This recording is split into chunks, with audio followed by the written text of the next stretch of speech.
લોકો તૈયારીમાં જ હતા, અમારું બધું પ્લાનિંગ પણ હતું, પણ અચાનક ચૂંટણી શરૂ થતા અમે પહોંચી ન વળ્યા અને અમારા બીજા 1 2 જે 3 નંબર ને 7 નંબરના વોર્ડ હતા ત્યાં લોકોએ કોંગ્રેસ અને ભાજપે અમારા જે ઉમેદવાર નક્કી કરેલા હતા એમને રાતોરાત એ પોતે એમના દ્વારા ટિકિટ પણ આપવામાં આવી અને અમુક જણોને કોઈ પ્રલોભન આપી અને અમારી તરફ જે વળ્યા હતા એમને ખેંચી લેવામાં આવ્યા છે અને સામદામ દળની નીતિ કોંગ્રેસ ભાજપ બંને અપનાઈ રહી છે. માટે અમે પછી અમારા જે 4 અને 5 નંબરની અંદર કે જ્યાં તમામ સમાજના લોકો રહે છે, તમામ ધર્મના હિન્દુ, મુસ્લિમ, દેવી પૂજક, માલધારી સમાજ હોય, દલિત સમાજ હોય અને ખાસ કરીને નાના સમાજ અને નાના વર્ગો માટે અમારા બેરિસ્ટર અસદુદ્દીન ઓવૈસી સાહેબ સતત લડી રહ્યા છે, સતત એમના હક અધિકારો માટે લડી રહ્યા છે, એમની સામે જે અન્યાયો થઈ રહ્યા છે એની સાથે લડી રહ્યા છે. માટે અને આજે આપ જોઈ શકો છો કે પાલનપુર, જૂનું પાલનપુર કોટ વિસ્તારની અંદર નરકાગાર પરિસ્થિતિ છે. ત્યાં ભાજપની પણ અમુક સીટો આવે છે અને કોંગ્રેસ તો મુસ્લિમ વિસ્તારની અંદર સતત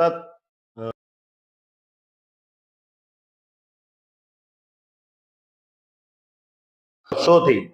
કોટ વિસ્તારની અંદર, લઘુમતી વિસ્તારની અંદર જ્યાં નાના નાના સમાજો રહે છે ત્યાં કોંગ્રેસ જ જીતતું આવ્યું છે સ્પષ્ટ બહુમતીથી અને લોકોએ આંખ બંધ કરી કોંગ્રેસ પર વિશ્વાસ રાખી અને ખોબલે ખોબલે વોટ આપ્યા છે. પણ કોંગ્રેસના જે પણ ચૂંટાયેલા હતા, ચાહે શિક્ષિત હતા કે અનશિક્ષિત હતા, એ લોકોએ ક્યારે આ વિસ્તાર વિશે નથી વિચાર્યું. ફક્ત ને ફક્ત એ કોન્ટ્રાક્ટર બની અને નગરપાલિકામાં જઈ અને મોટા કોન્ટ્રાક્ટરો સાથે એમના સેટિંગ થાય છે. ઈદ હોય ત્યારે એમને 5,000 રૂપિયાને કાજુ કતરીનું પેકેટ આવતું હોય છે અને દિવાળી હોય ત્યારે 2,500 રૂપિયાને કાજુ કતરીનું પેકેટ આવતું હોય છે અને એના પછી જેની જેવી લાયકાત, જે કોર્પોરેટરની જેવી લાયકાત, એવું એમને કોન્ટ્રાક્ટર પાસે દર મહિને એમનું કમિશન ટકાવારી મળી જતી હોય છે. માટે એમને ક્યારે મુસ્લિમ સમાજ અથવા નાના નાના જે સમાજ કોટ વિસ્તારની અંદર રહે છે એમને ખબર છે કે અહીંયા ભાજપ નથી આવતું, એ હિન્દુ સમાજ પણ કોંગ્રેસને વોટ આપતો આવ્યો છે. માટે આ લોકો ના તો હિન્દુ સમાજમાં ખરા ઉતર્યા છે, ના મુસ્લિમ સમાજમાં ઉતર્યા છે. માટે અમારે આજે આ પાર્ટી અમારી જે આખા દેશમાં લડી રહી છે, સંવિધાન માટે લડી રહી છે અને એને લઈને અમે આજે બનાસકાંઠા અને પાલનપુર અને બીજા આજુબાજુ તાલુકા પંચાયત, જિલ્લા પંચાયતની પણ સીટો લડાઈ રહ્યા છે. જે કોંગ્રેસના અંદર જે ટિકિટ માટે ઘણું મોટું કૌભાંડ બહાર આવ્યું હતું, એના ઓડિયો વિડીયો પણ બહાર આવ્યા છે અને પ્રભારીએ પણ આ બાબતે ક્લેરિફિકેશન કર્યું હતું કે ખરેખર મારી સાથે વિશ્વાસઘાત કર્યો. ઘણા એવા સાચા કોંગ્રેસી